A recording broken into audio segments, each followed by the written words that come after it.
రైతుకు సాయం ఛానల్కి స్వాగతం అండి. ఈరోజు మనం లిక్విడ్ ఫర్టిలైజర్ గురించి తెలుసుకోబోతున్నాము. లిక్విడ్ ఫర్టిలైజర్లో నానో యూరియా, నానో డిఏపి అండి.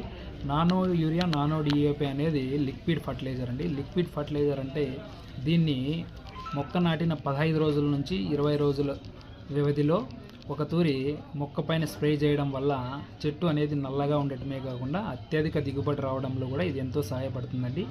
నానో యూరియా, నానో డిఏపి అనేవి ఒక లిక్విడ్ ఫర్టిలైజర్ అండి. లిక్విడ్ ఫర్టిలైజర్ వల్ల ఎన్ని ఉపయోగాలు ఉన్నాయంటే చెట్టు అనేది నాణ్యంగా పెరగడమే కాక పక్క కొమ్మలు పెరిగి టమోటా కానీ మిరపలో కానీ అధిక దిగుబడి రావడంలో ఇది ఎంతగానో సహాయపడుతుందండి. మొక్కజొన్న పంటలో కూడా ఇది అధిక దిగుబడి రావడానికి ఎంతో సహాయపడుతుందండి. అందువలన nano urea, nano DAP liquid fertiliser అనేది వాడటం వల్ల కాస్ట్ కట్టింగ్ అనేది ఉంటుందండి.